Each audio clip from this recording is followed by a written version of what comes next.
Bonjour à toutes et à tous, bienvenue pour ce nouveau webinaire de My Happy Job. Je suis Fabienne Broucaret, la fondatrice de My Happy Job et je suis ravie aujourd'hui d'animer une table ronde sur le sujet de la culture d'entreprise à l'ère du télétravail parce que l'air de rien, ça va faire un an qu'on est tous quasiment en télétravail, si ce n'est à temps plein, mais en tout cas quasiment tous les jours.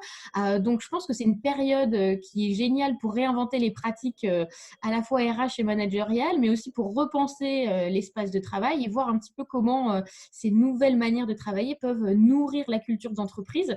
Et du coup, j'ai 3 experts à côté de moi, virtuellement, pour cette table ronde.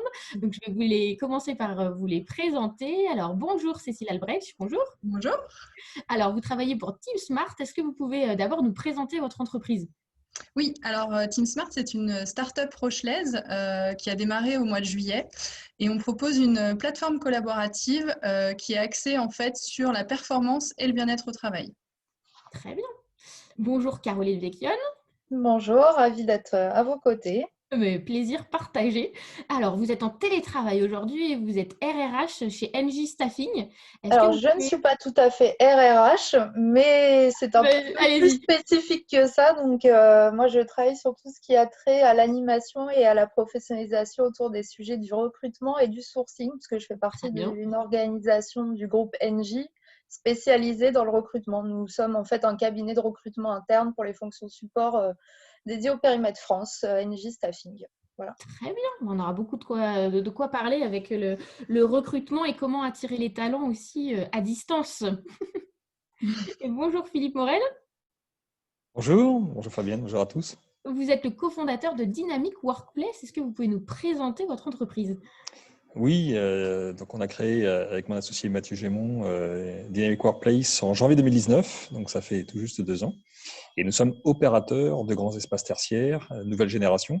C'est-à-dire qu'on accompagne notamment de grandes entreprises comme le groupe Vinci, le groupe Mullier, notamment avec Mobivia, qui est dédié aux acteurs de la mobilité. Orange, Crédit Agricole, dans le fait de mieux consommer leurs grands espaces tertiaires, ça veut dire moins de mètres carrés et surtout beaucoup plus de qualité de service, qualité d'agrément auprès de leurs collaborateurs. Très bien.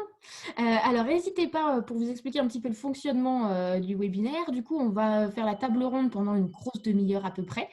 Et ensuite, l'idée, ce sera vraiment de partager vos questions, vos témoignages, vos bonnes pratiques. Donc, n'hésitez pas à utiliser l'onglet Converser pour nous poser toutes vos questions. Du coup, vous pouvez aussi, si vous avez des questions, notamment sur Team Smart et Dynamic Workplace, il y a Jeanne et Nermine qui sont parmi les participants et qui pourront vous répondre aussi via le chat. Donc, on est nombreux aujourd'hui, il faut en profiter. Alors, quand on parle de culture d'entreprise, c'est un peu comme certains mots-clés qu'on entend beaucoup, qu'on voit beaucoup dans les médias, mais on ne se rend pas forcément compte de concrètement qu'est-ce qu'on y met, qu'est-ce que ça veut dire. Donc, pour commencer, je vais avoir une question très simple pour vous trois. Quelle est votre définition à chacun de la culture d'entreprise ? Qu'est-ce que vous y mettez ? Qu'est-ce qu'une bonne culture d'entreprise selon vous ? Qui veut se lancer ? Bon, je peux commencer si vous voulez.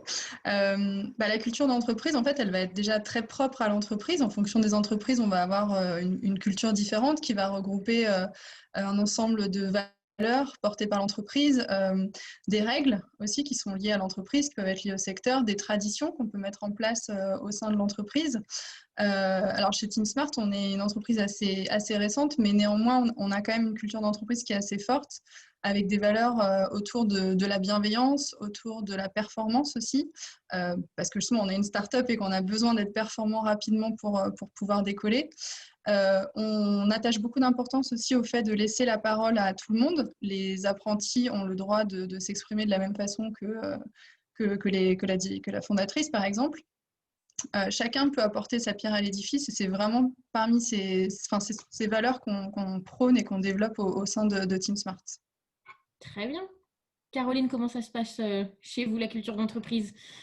Dans un groupe comme NJ, qui est un très gros groupe, c'est pas évident et à la fois, j'ai envie de dire que c'est un petit peu le moteur finalement qui fait que les collaborateurs vont s'engager sur une vision commune, des enjeux communs, des objectifs communs. Donc voilà, c'est un peu le leitmotiv. Certes, derrière NJ, il y a énormément de filiales, énormément d'activités, de métiers. Donc c'est important d'avoir aussi en tête que derrière ça, il y a des équipes, des managers qui lead aussi des visions et certainement d'autres fits culturels, on va dire ça comme ça. Mais en effet, il y a quand même un moteur commun et c'est tout ce qui a trait à ce que disait Cécile en matière de repères communs, de codes, de rites, de valeurs communes, de croyances communes. Après, ce qu'on essaie de faire, c'est aussi se dire, voilà, trouver le bon équilibre en fait entre avoir des valeurs communes et accepter aussi d'intégrer les différences de chacun. Donc c'est toute la complexité, mais c'est ça qu'on essaie aussi de travailler au quotidien ensemble, quoi. Oui, il y a un équilibre à trouver intéressant Ouais. entre le collectif et les Ouais. particularités Et individuelles. surtout quand on est recruteur aussi, bah, Mm. c'est tout ce qu'on doit aussi rechercher chez le candidat, mais on en parlera peut-être après. Tout à fait. Philippe, du coup, vous partagez? Oui, bien sûr. Alors, nous, non seulement on partage, mais on aide les entreprises à appliquer finalement. La culture d'entreprise, ça a été très bien dit, c'est quelque chose qui est très personnel, intime finalement aux collaborateurs, collaboratrices. C'est ce qui va faire en sorte qu'on traverse ensemble toutes les bonnes étapes et toutes les périodes un peu plus difficiles comme celles qu'on vit en ce moment. Et ça, si vous voulez, nous, dans notre registre, ce qui est très important, c'est de réussir à faire en sorte que le lieu principal, le lieu de vie commun redevienne finalement la maison commune. C'est-à-dire que quelque part, notamment quand on parle du siège social, c'est pas un lieu anodin, c'est quelque chose qui doit contribuer à générer cette culture entreprise, qui doit aussi ensuite la porter, faire en sorte que finalement toutes les idées communes se synthétisent, s'agrègent dans un lieu commun. Et quand on réussit à mixer à la fois cette culture d'entreprise, l'envie des collaborateurs, collaboratrices de nourrir cette culture d'entreprise d'un côté et le fait de trouver le lieu, ou les lieux, et bien sûr, réceptacle de cette culture d'entreprise, et bien les deux se renforcent. Et là, on trouve vraiment une entreprise où les collaborateurs, collaboratrices ont envie de venir. Oui, l'espace est important. On aura l'occasion d'y revenir plus en détail parce que c'est vrai que le télétravail chamboule nos bureaux et le rapport qu'on a à l'espace pour travailler. Caroline, on a commencé à l'évoquer, le recrutement. La culture d'entreprise, ça commence dès le recrutement pour vous? Vraiment, dès qu'on attire les Oui. talents? Oui, oui, c'est nécessaire parce que j'ai envie de dire, peut-être même pour compléter ce qu'on se disait tous juste avant, s'il n'y a pas de culture d'entreprise et si on n'est pas rassemblés autour de ça, c'est un peu le squelette finalement de la boîte. Donc si on veut que l'organisation soit performante, il faut aussi une force dans cette culture et ce sentiment d'appartenance. Donc ça veut dire que nous, dès qu'on va réfléchir au recrutement d'un collaborateur, on va aussi réfléchir au meilleur matching, on va dire, entre cette culture et ce collaborateur. Maintenant, je tiens à préciser que c'est important de travailler à différents niveaux. Comme on disait, hein, on a le niveau finalement du groupe, de la culture du groupe, de l'entité, ça dépend des organisations, mais aussi de l'équipe dans laquelle on va intégrer ce collaborateur. Et puis, il y a le fit avec le management. Donc, finalement, dès le brief, j'ai envie de dire, avec le manager et le responsable ressources humaines, c'est aussi ça qu'on va sonder. Certes, c'est les compétences techniques, certes, sont les soft skills également, donc comportementales, mais c'est aussi comprendre l'histoire du service, de l'équipe, sa dynamique, comment elle est constituée. Donc, c'est déjà tout ça qui va faire qu'on va faire un bon brief. C'est nécessaire pour ensuite bien cibler le candidat parce que ça ne sont pas que des compétences techniques, mais c'est aussi ces compétences comportementales, ce savoir-faire, les attitudes, la posture qui vont rentrer en compte. Alors, il y a des débats là-dessus, on partage, on partage pas, donc n'hésitez pas justement à faire des commentaires, parce que ça fait peut-être, je sais pas, 2-3 ans, si je me trompe pas, que cette notion de cultural fit est rentrée un peu dans les mœurs. Maintenant, il y en a qui le partagent, il y en a qui le partagent pas. Moi, je dirais que le bon compromis qu'on se donne, c'est pas évident, hein, c'est tout le travail qu'il faut qu'on fasse en tant que recruteur, mais c'est de trouver le bon équilibre dans l'appréciation justement et le calibrage entre ce collaborateur, quelle différence, quelle particularité, spécificité il a apporté et comment il va s'intégrer dans les valeurs d'ensemble d'une entreprise et quelles sont ses croyances. Est-ce que ça va bien matcher pour faire en sorte que le collaborateur va être épanoui? va faire éventuellement carrière. Enfin voilà, il y a toutes ces questions à se poser. C'est pas facile, on veut pas des clones, nous, c'est pas ça qu'on veut. Hein. C'est pas des clones, c'est plutôt une organisation en mouvement qui innove, qui avance. Donc c'est dur, il n'y a pas encore de bonne réponse. Hein. On n'est pas, je veux dire, on n'est pas sur une évaluation des croyances et des valeurs, mais en tout cas, on est sur voilà, essayer de capter un maximum, apprécier au mieux ces points-là avec le collaborateur. Et c'est vrai qu'on voilà, on a des méthodes chacun différentes pour le faire, mais c'est très important pour nous en tout cas, et ça se travaille avec le management dès le démarrage. Et ça va faire 1 an, on le disait tout à l'heure, qu'on est beaucoup en télétravail, beaucoup à distance. Qu'est-ce que ça a changé dans vos manières de recruter justement pour trouver la bonne personne qui colle avec votre culture d'entreprise? Donc, il faut à la fois que le candidat cerne votre entreprise et que vous aussi, vous appreniez à le connaître. Donc, qu'est-ce que ça a changé de faire ça beaucoup, j'imagine, à distance? Alors déjà, on a dû se renouveler. Parce que il faut digitaliser tout son processus hein, de bout en bout, de A à Z. Donc, c'est pas forcément simple pour tous. Ça passe par des choses basiques, hein, mais les prises de rendez-vous, les entretiens à distance, l'appréciation des compétences à distance, de la motivation. Le candidat qu'on a face à nous, alors certes, on s'est tous familiarisés. Hein, il y a eu plusieurs confinements, on s'est confinés, déconfinés, on s'habitue. Hein. Donc tout ça s'est amélioré, mais n'empêche que ça reste parfois compliqué de se présenter quand on est candidat à distance, de capter les réactions du recruteur ou du manager qu'on a en face de soi.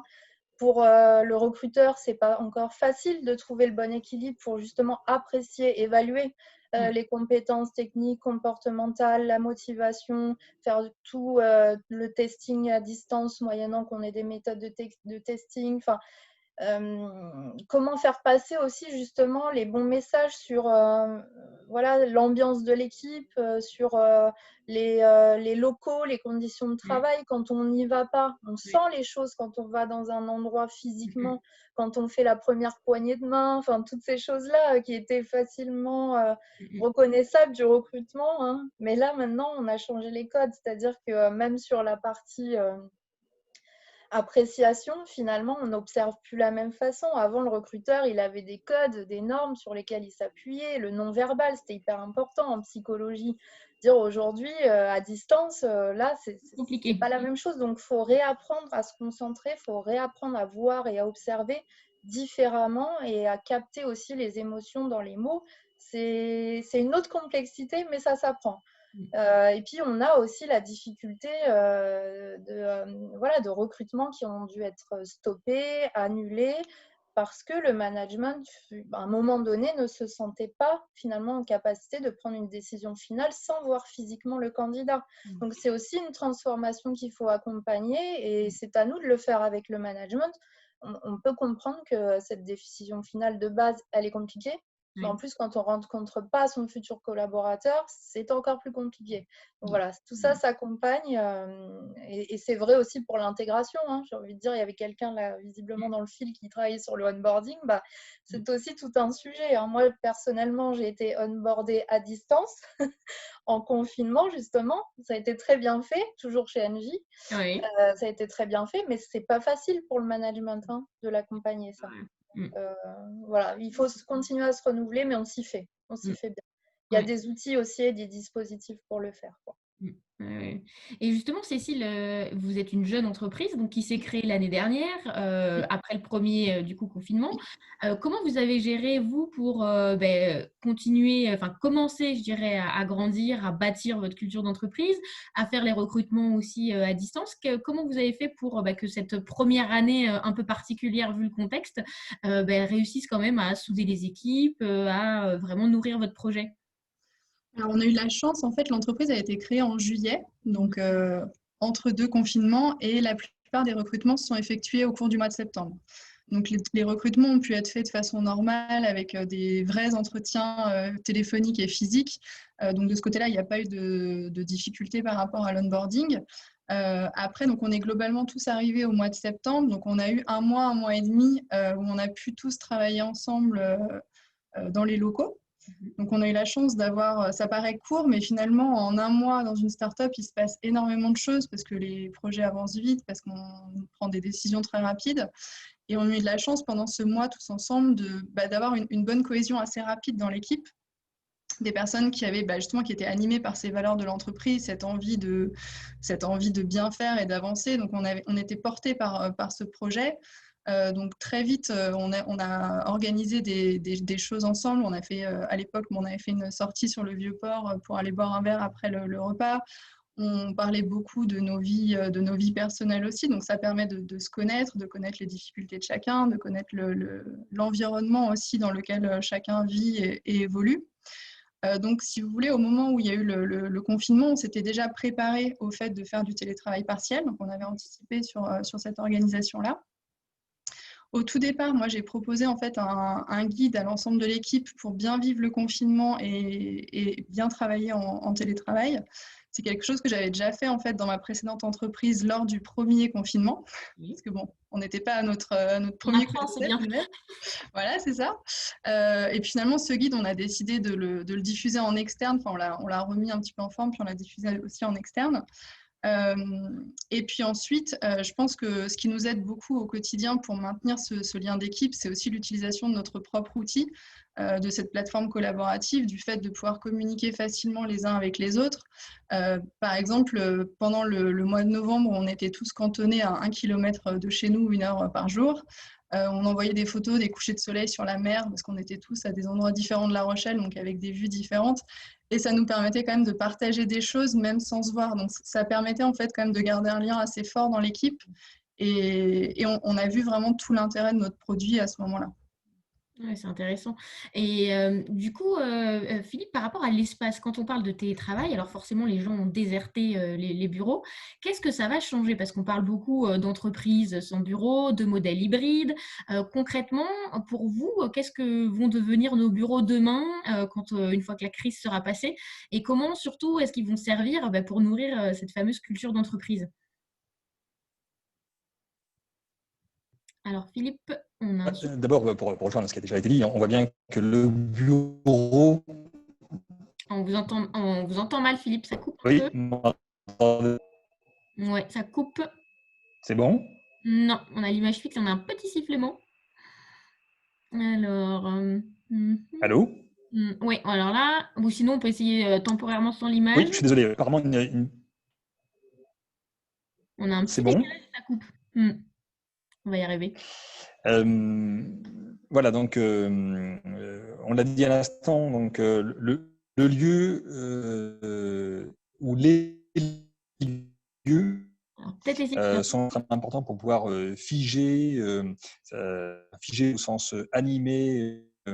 Nous, la culture. Vous m'entendez? Non, ça coupe. Sinon, peut-être essayer Oui, de allô? se déconnecter, reconnecter. Peut-être que ça passera mieux.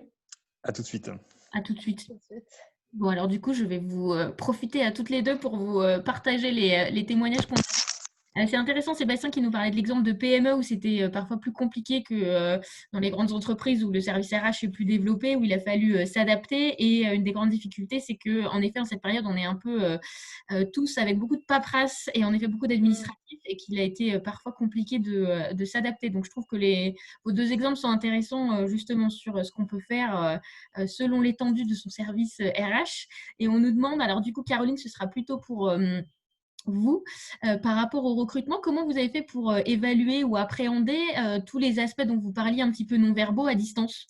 Comment ça a changé? Vous l'évoquiez que ça a changé certains codes, Ouais. clairement. Comment vous êtes Ouais, adapté tout à à fait. ça? Déjà, je pense, dans nos questionnements, c'est-à-dire qu'on a fait évoluer les questionnements, on s'est peut-être adapté en musclant aussi, comme je l'évoquais, le brief initial avec le management, les ressources humaines, peut-être plus de mobilisation finalement autour de ces sujets tous ensemble. Un travail encore plus collaboratif, on va dire, pour aller plus loin dans ce qu'on en attend finalement de ce futur candidat ou de cette future candidate, parce qu'on se dit encore plus, il ne faut pas se louper en fait, parce que le contexte est très compliqué, donc on a tendance à se dire ça encore plus. Voilà. Et puis, il y a des dispositifs digitaux hein, aujourd'hui dans les services recrutement qui existent. Je pense à la vidéo différée. C'est quelque chose qui permet, disons, d'adapter aussi le questionnement auprès du candidat. Et pour le candidat, c'est une nouvelle façon de se vendre aussi. Pas facile, hein, mais ça peut être très intéressant à utiliser.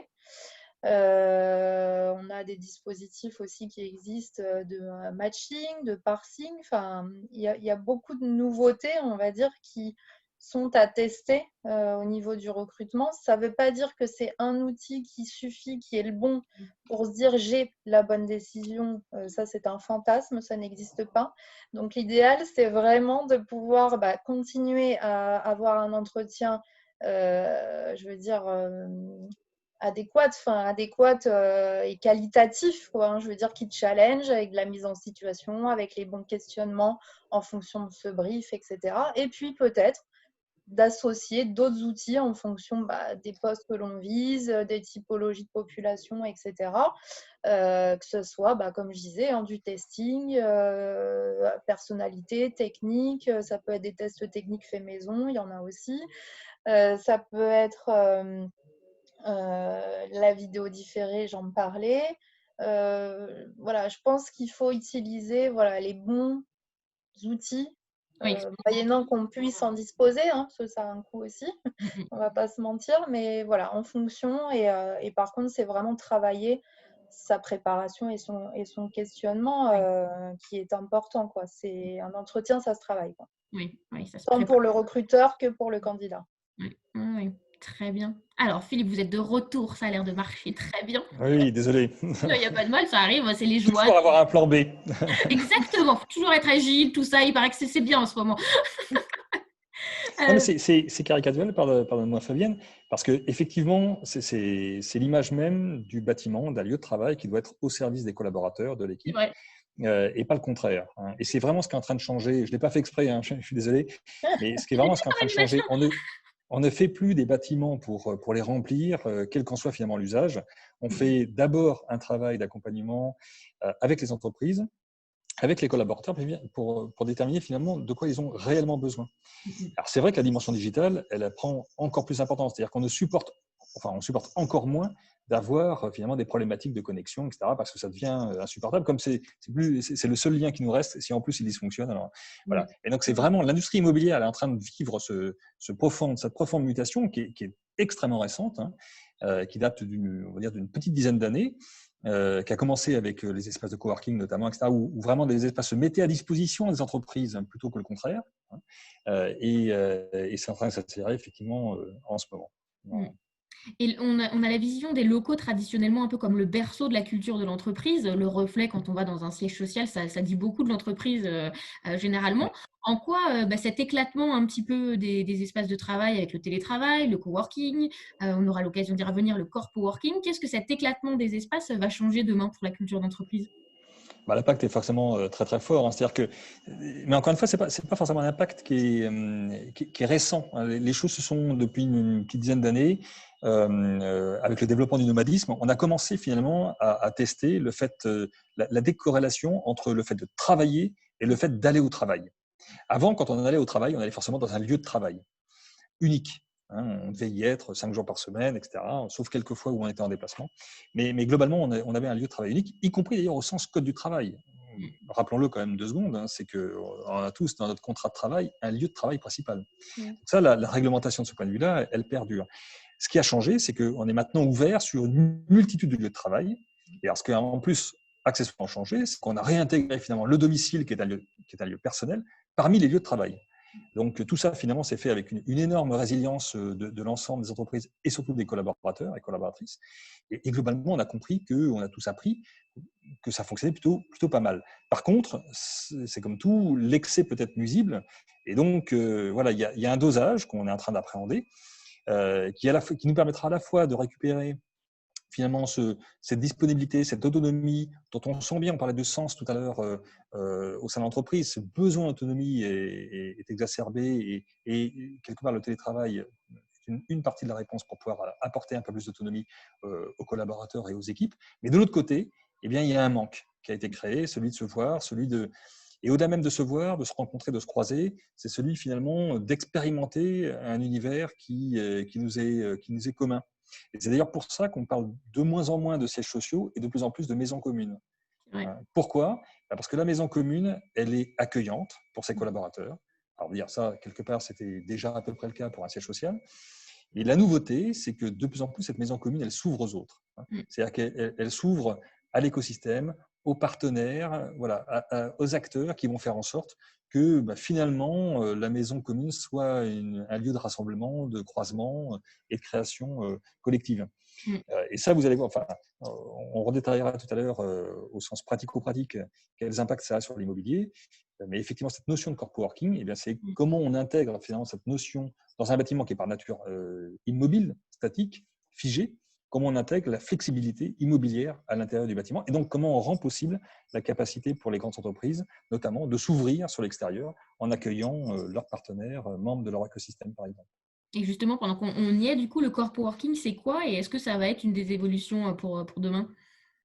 Il y a deux grandes tendances qui se complètent, qui sont vraiment très, très accélérées avec la période que nous vivons. Premièrement, ce besoin, on le disait tout à l'heure, ce besoin d'avoir un lieu de travail, quand on parle du siège social notamment, un lieu de travail qui soit extrêmement qualitatif dans l'expérience qu'il fournit aux collaborateurs, beaucoup plus collaboratif, mais aussi beaucoup plus serviciel et beaucoup plus agréable, convivial, très humain aussi, pas loin s'en faut, pas que digital. Au contraire, tout ce qu'on peut faire à la limite à distance, on le fait à distance. Quand on se retrouve sur le siège social, c'est qu'on a envie de se voir, et donc le lieu doit être approprié pour ça. Donc il y a vraiment donc une dimension très très humaine au siège social. Et de l'autre côté, effectivement, cette dimension, elle est complétée par le fait d'accueillir des acteurs externes, des entreprises qui ne sont pas les entreprises ou même filiales du groupe, mais qui par contre font de plus en plus partie de vos parties prenantes qui vous entourent.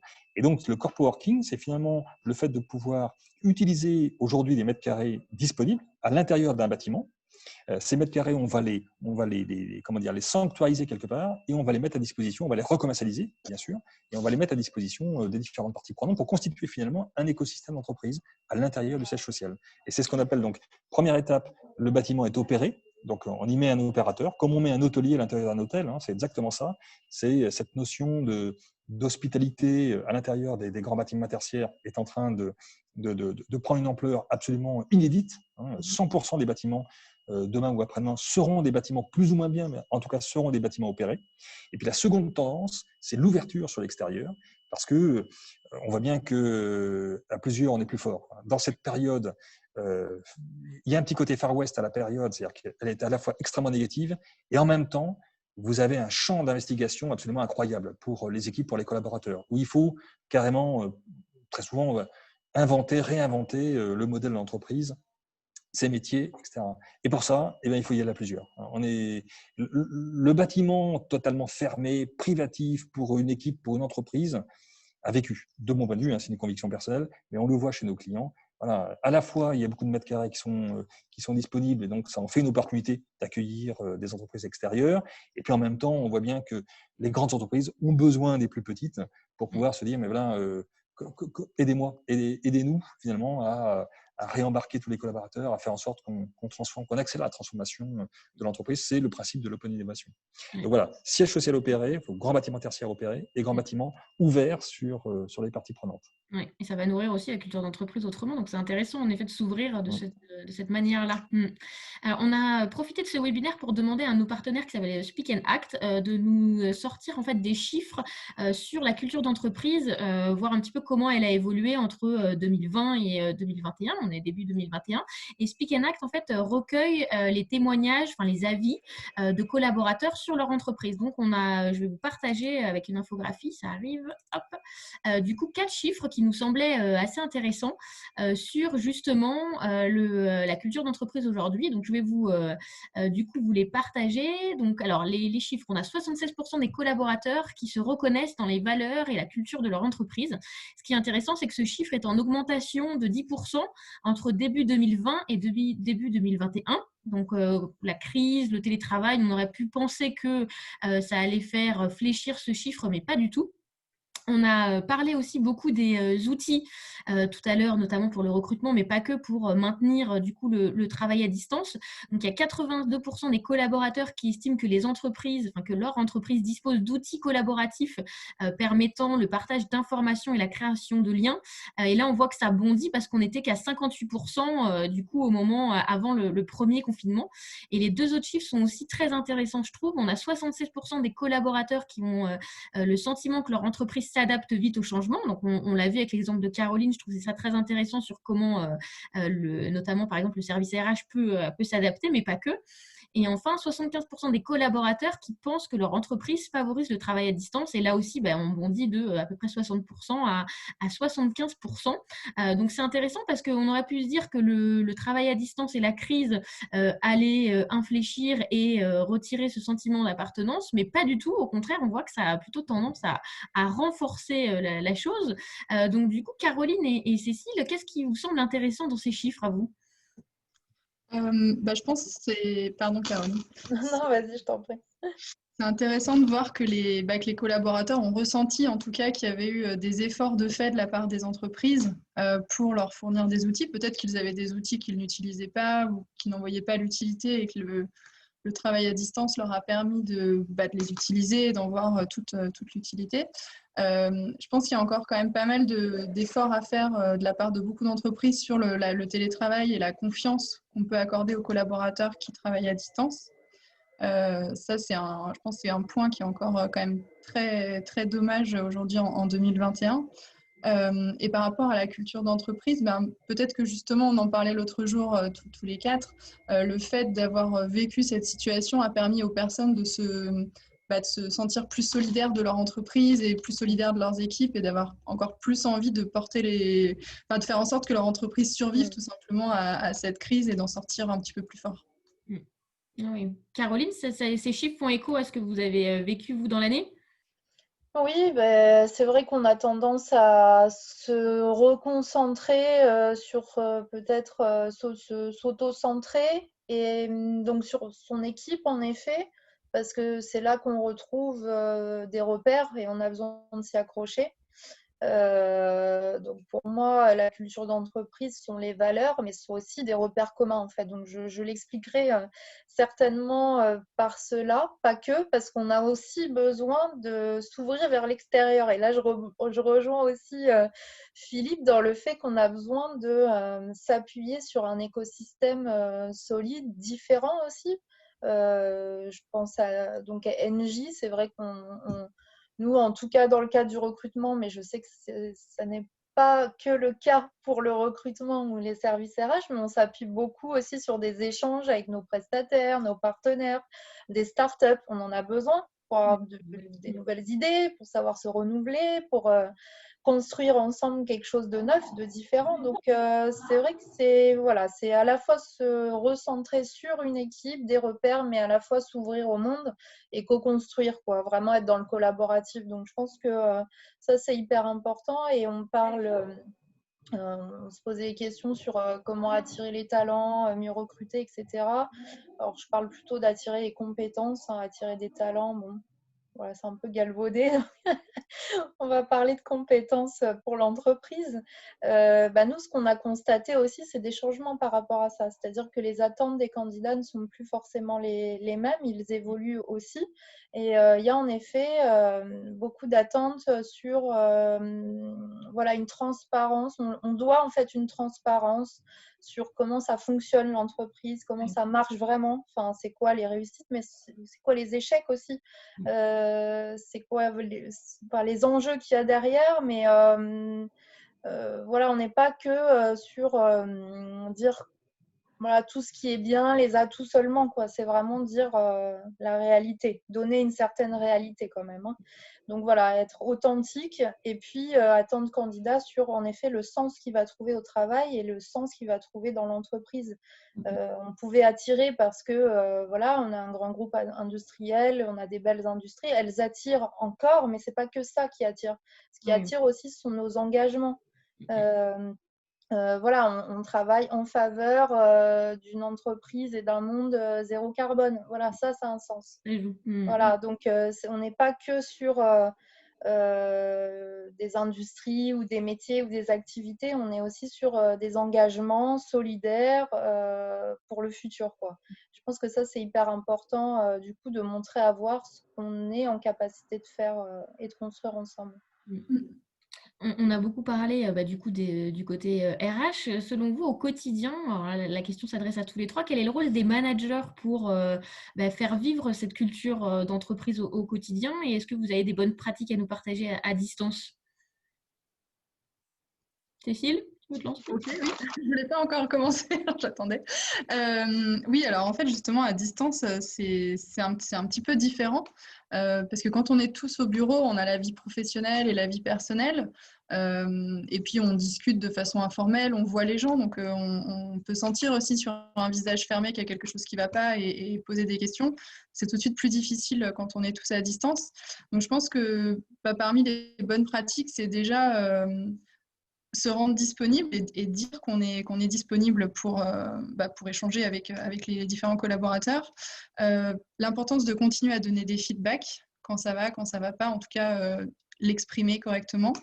Je pense que c'est important aussi de prendre le temps de demander comment ça va, mais pas uniquement dans le cadre du travail, mais comment va la personne, comment elle vit cette situation, le fait de, pendant un certain temps, ne plus pouvoir sortir. Il y a des personnes qui vivent isolées, qui vivent seules dans des surfaces petites. Ça peut être plus difficile pour eux de télétravailler à 100%. Après, ce qu'on a pas mal fait aussi, qu'on a utilisé dans notre outil, c'est faire des sondages pour pouvoir organiser, par exemple, continuer de faire des moments conviviaux en équipe. Donc, on a essayé de voir les moments qui pouvaient le plus convenir, parce qu'en fonction des organisations de chacun, c'était plutôt entre midi et 2, c'était plutôt le soir. Donc, essayer de s'adapter à chacun. Et on a aussi utilisé, alors on l'a un petit peu détourné, on a un baromètre en fait de l'humeur qui est normalement destiné entre collaborateurs et managers. Et on l'a décliné sur une météo du groupe où chacun pouvait donner sa météo pour exprimer un petit peu comment il se sentait.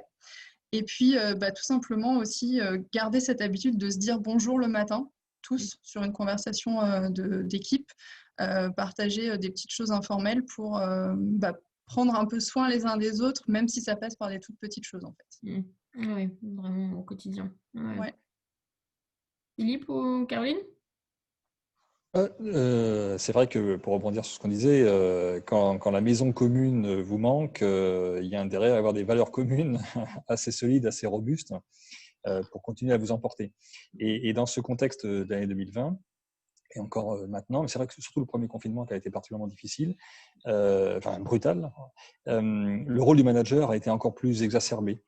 Et un manager pourrait vraiment, encore une fois, c'est une conviction personnelle, mais pour être vraiment extrêmement synthétique, peut-être même simpliste, mais c'est quand même 3 éléments clés qu'il faut, je pense, avoir toujours à l'esprit. D'abord, c'est quand même l'acteur qui apporte une vision. En tout cas, il y a sur son périmètre de business ou d'interaction, il y a une vision qu'il amène, qu'il partage, qu'il construit avec son équipe.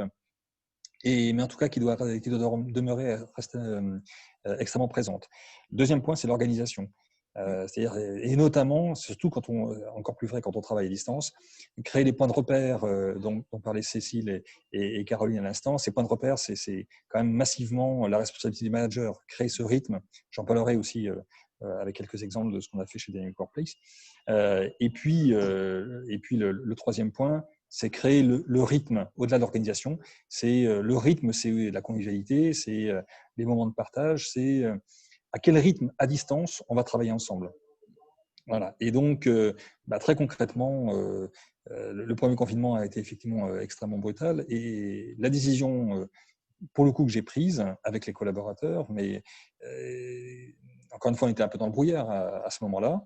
On a même recruté des personnes, comme disait Caroline tout à l'heure. On avait engagé des recrutements et donc on a fait arriver un certain nombre de nos collaborateurs à distance.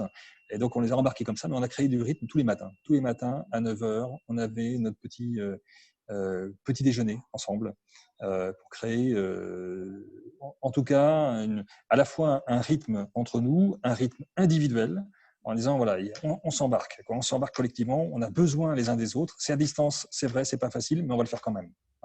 Et on se lance dans le reste de la journée. Et le lendemain matin, on débriefe de ce qu'on va faire, et puis surtout, on se donne ensemble l'envie et l'énergie d'aborder le reste de la journée.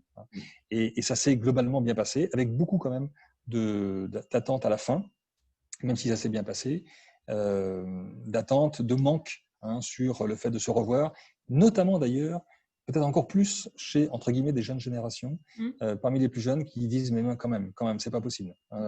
Il faut vraiment qu'on puisse se parler, se voir, etc. Je dis pas que les plus âgés étaient moins attentifs à ça, mais c'était peut-être exprimé avec encore moins pas de ferveur, mais en tout cas de manque. Donc ça a été vraiment des moments d'apprentissage extrêmement forts. Et vision, organisation et rythme, encore une fois, c'est une conviction personnelle. Ça, c'est quelque chose qui permet de ne pas passer à côté d'éléments importants, surtout quand on travaille à 100% à distance. Oui, mais ça rejoint, il y a plusieurs études qui étaient intéressantes, notamment des baromètres d'empreinte humaine, et c'est vrai que ça rejoint les jeunes à la fin, notamment des confinements, c'était la tranche d'âge qui en avait le plus assez et à qui le bureau manquait peut-être le plus, parce qu'à cet âge-là aussi, quand c'est premier job, on a le côté social peut-être encore plus que quand on a sa vie de famille à côté ou d'autres choses. Et du coup, c'est très intéressant en effet de voir que c'est pas forcément les jeunes qui étaient à fond pour le télétravail de manière durable, en tout cas pendant cette année. Oui. Caroline, vous voulez ajouter quelque chose ? Tout ce qui a été dit au top. S'il fait tout ça, le manager, je dirais qu'il faut qu'il soit courageux, du coup. J'ai envie de dire que c'est pas facile, parce que lui aussi, il doit réapprendre en fait à animer une équipe à distance, à travailler avec de nouvelles façons de faire. Donc, il faut aussi se remettre en question. C'était déjà le cas avant, mais encore plus maintenant. Et puis, il doit être capable de cultiver la motivation et cet engagement à distance avec une dynamique. Et puis, il n'y a pas de bonne recette, quoi. En fait, il y a plusieurs bons ingrédients. On les a cités là. Il y a tout ce qui existait déjà qui marche quand même. Team building, team meeting, les one-to-one, enfin, toutes ces choses-là. Ça veut dire qu'il faut organiser son temps à soi aussi différemment. C'est assez soutenu. Il faut toujours écouter les signaux faibles. Il faut s'écouter aussi soi, parce qu'un manager fatigué, ce n'est pas un manager qui peut fédérer ou motiver. Donc voilà, c'est important aussi de s'écouter. Et puis j'ai envie de citer un article de Gaëlle Châtelain-Berry, parce que c'est quelqu'un que je suis. Et je trouve super son article sur le management, justement. Qu'est-ce qui doit être ce manager ?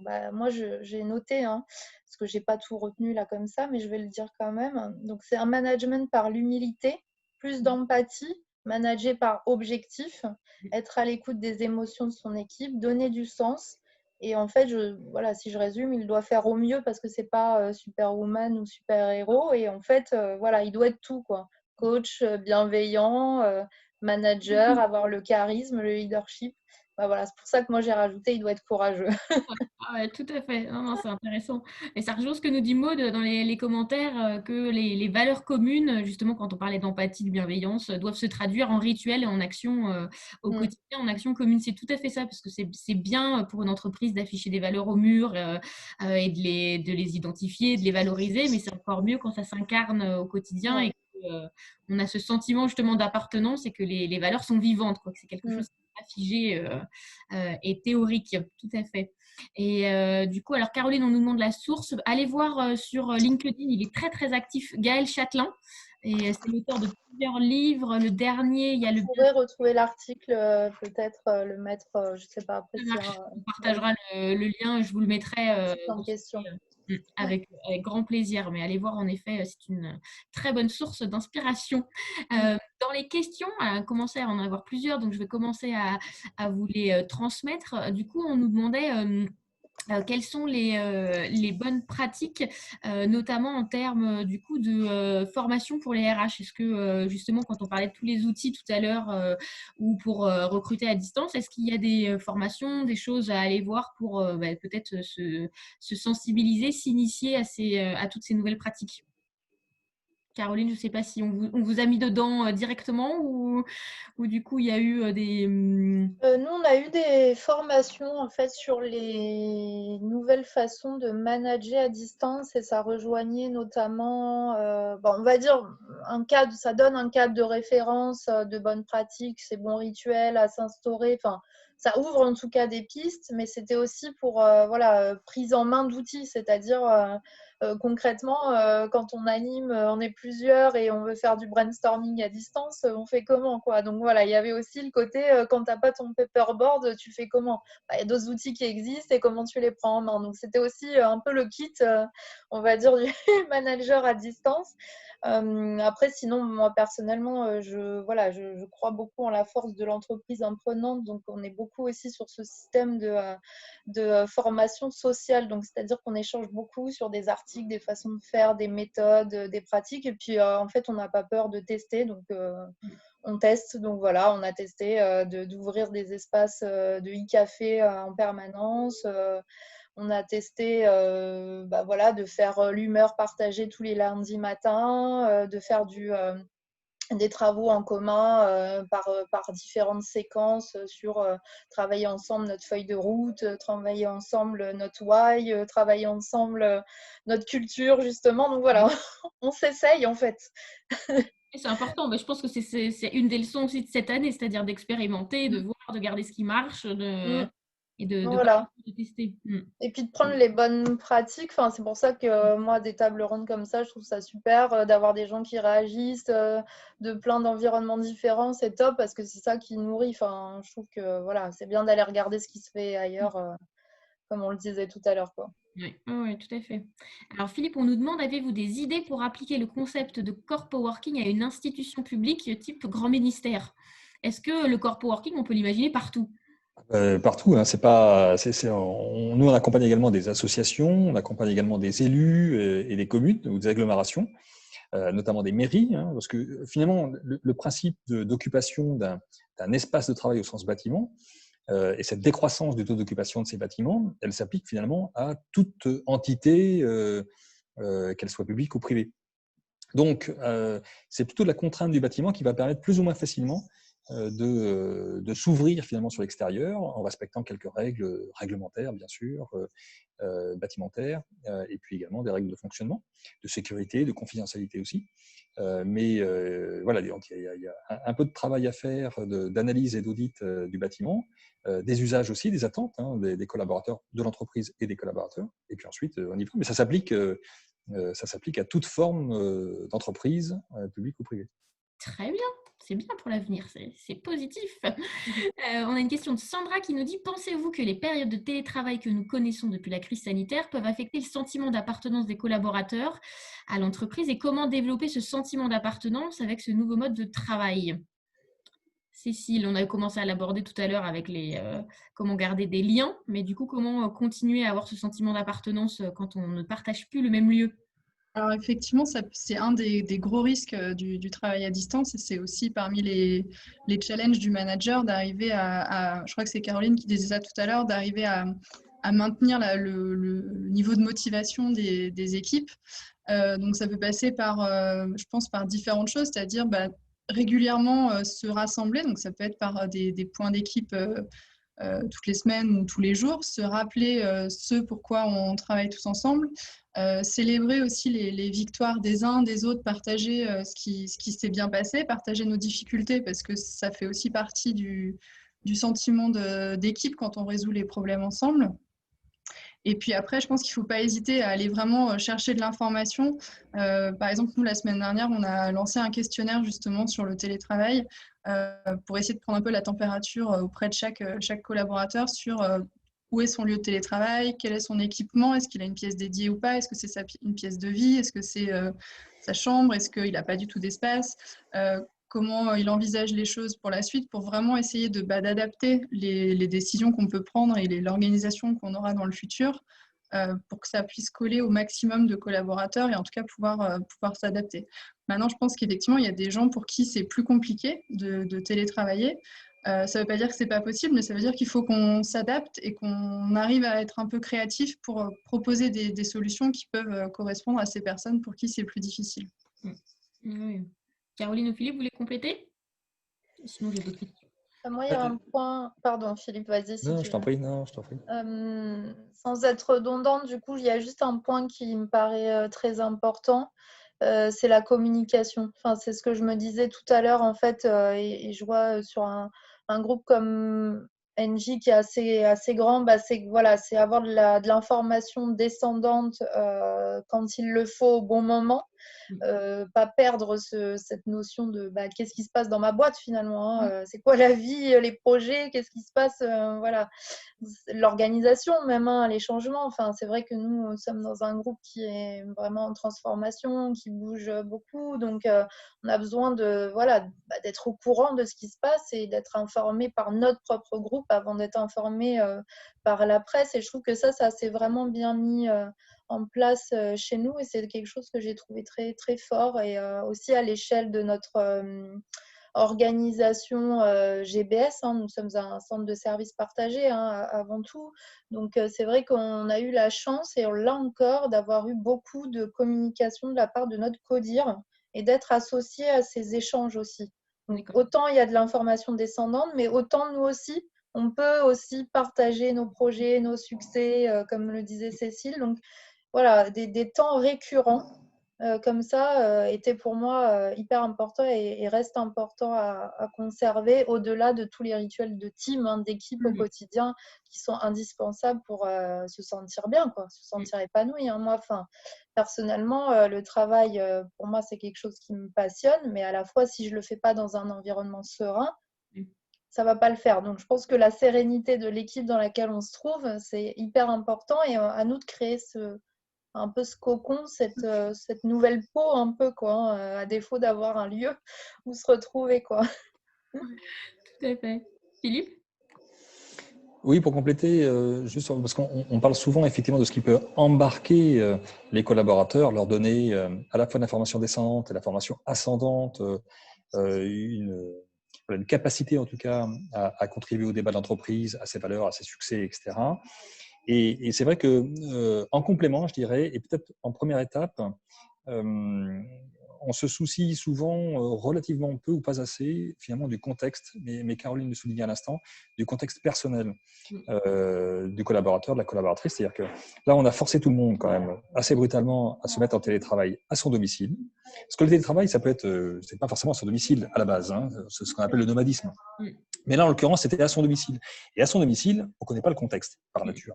Le contexte, il peut être tout à fait incompatible avec le fait d'avoir un endroit à disposition, à peu près calme, à peu près équipé pour pouvoir travailler sereinement. Et si vous n'avez pas ça, c'est un peu comme ne pas avoir l'eau courante dans l'appartement. S'il n'y a pas ça, le collaborateur ou la collaboratrice va vivre un enfer. Et donc, je trouve quand même que globalement, on peut se le dire, hein, et remercier tout le monde. Tout le monde a été extrêmement résilient sur le sujet. Maintenant, en 2021, on enclenche quand même une démarche un petit peu plus, un peu plus sereine avec chacun. On voit bien que cette dimension de travail à distance est en train de prendre une ampleur structurelle beaucoup plus importante. Et là se pose déjà la question, de dire mais quel lieu pour travailler à distance? Quel lieu au pluriel, hein, pour travailler à distance? Effectivement, une partie de mon domicile, mais effectivement aussi d'autres lieux qui peuvent être d'ailleurs juste en bas de chez moi, des espaces de travail partagés, des espaces de coworking, peut-être un grand siège social qui est à 50 mètres de chez moi, qui va également accueillir des startups, des TPE, des PME en s'ouvrant sur son écosystème, parce que ça en fait un lieu de travail, c'est-à-dire dont la destination est de travail, qui assure une qualité d'équipement à un niveau professionnel, qui assure aussi un niveau de sécurité qui est compatible finalement avec le fait de travailler dans de bonnes conditions. Et donc ça, je pense que on va revenir finalement, on va se reposer la question quand même des conditions de travail, encore une fois de façon positive, hein, pour enlever finalement une part de stress importante pour certains d'entre nous qui n'ont pas la chance d'avoir des espaces appropriés pour travailler chez eux. Oui, tout à fait. On nous demande alors deux questions qui pour moi vont un peu ensemble. Comment favoriser la qualité de vie en télétravail? Alors on pourrait faire un webinaire spécialisé là-dessus, ça donne des idées pour la suite. Et on nous demande aussi comment limiter les risques, à l'inverse, risques psychosociaux. On a beaucoup parlé aussi de l'augmentation de la dépendance chez certaines personnes pendant les périodes de télétravail ou de confinement. Donc je pense que tout ce qu'on a dit sur la communication et l'écoute est déjà indispensable. Je dirais aussi capitaliser sur tout ce que votre entreprise a déjà mis en place en matière de bien-être au travail, parce que ce n'est pas parce qu'on est à distance qu'il faut faire une croix sur tout ce qu'il y a, et je suis sûre qu'il y a des choses qu'on peut décliner aussi à distance. Est-ce que vous auriez chacun une astuce à nous partager ou un conseil pour être, je dirais, sensible à la qualité de vie aussi en télétravail? Ouais, je pense que justement la flexibilité, c'est hyper important parce que justement, comme le disait Philippe, on a tous des contraintes personnelles qui sont différentes. Là, depuis la semaine dernière, on a en plus le couvre-feu qui s'est ajouté à la liste des contraintes qu'on a tous. Et du coup, nous, on a décidé avec Marie, la fondatrice de Team Smart, de proposer à chacun d'être plus flexible dans ses horaires. C'est-à-dire de pouvoir commencer plus tôt, de faire des pauses plus longues ou de finir plus tôt, en établissement quand même des plages horaires sur lesquelles on demande à tout le monde d'être disponible, parce que ça permet, on a quand même des réunions, on a des moments d'échange qui sont nécessaires, mais ça laisse une grande flexibilité à chacun. Donc, s'il y en a qui veulent faire du sport le midi, bah, ils ont le temps et de faire du sport et de faire quand même de déjeuner tranquillement. Il y en a qui peuvent finir plus tôt pour pouvoir aller faire du sport en fin de journée. Et les plages horaires obligatoires, on va dire qu'on a mises en place, c'est 9h midi, 14h30, 16h30. Donc ça laisse quand même une amplitude assez importante autour de ces horaires pour organiser sa charge de travail en fonction et de se sentir moins métro, enfin même pas de métro, boulot, dodo et rien d'autre. Oui. Caroline? Moi, je dirais libérer la parole. C'est-à-dire que, en fait, c'est pas grave d'avoir une intelligence émotionnelle et c'est pas grave de parler d'émotions dans l'entreprise. Voilà. On n'est pas obligé de se livrer, hein. Je dis pas qu'il s'agit de faire pote avec son manager ou non, c'est pas ça. Ça veut juste dire qu'il faut être aussi capable, je pense, hein, que ça peut être une nouvelle façon de voir les choses ou de faire que d'être capable de dire ça ne va pas. Je ne dis pas qu'il faut l'afficher. Voilà, il y a des temps qui sont faits pour ça, mais on écoute quand même dans beaucoup d'entreprises ou dans beaucoup d'équipes. Je l'entends, ça ne veut pas dire que c'est fait partout, hein. Mais on entend que ça se fait, on se pose d'autres questions, on ne posait pas ces questions avant. Comment ça va, vraiment, hein, le vrai comment vas-tu, et je t'écoute si ça ne va pas et je t'écoute si ça va bien, hein, c'est chouette aussi. Mais voilà, je pense que ça c'est important d'être capable de dire, d'être capable de dire j'ai raté, ça marche pas. Enfin, voilà, c'est ça qui fait qu'on va se renouveler. Enfin, quand ça fonctionne pas, faut arrêter, il faut passer à autre chose. Donc je crois que c'est pareil sur la partie émotionnelle, il faut être capable de dire écoute là l'orga ça va pas quoi. Voilà. Philippe? Tout à fait d'accord, d'une part, et puis peut-être dans un registre très opérationnel, à la fois, pour mixer à la fois des temps de présence physique et des temps de présence à distance, qui en plus sont variables en fonction des semaines, confinement, pas confinement, ou couvre-feu, etc. Le parti pris qui est souvent pris justement par nos clients et nous-mêmes, c'est-à-dire finalement, en très grande majorité, 90% des réunions à 2 ou à 3 peuvent se faire en distanciel et en présentiel. À partir du moment où on connaît les personnes, on a l'habitude de travailler avec elles, etc., ça fonctionne globalement bien. Et donc, finalement, quand on organise ces moments de rencontre, distanciel, présentiel, plus personne ne se pose la question de savoir qui vient, qui ne vient pas. Hein, ou d'ailleurs, où nous sommes. Et donc, ça simplifie quand même énormément l'organisation à la fois du travail globalement, et puis également de notre vie au quotidien, les uns avec les autres.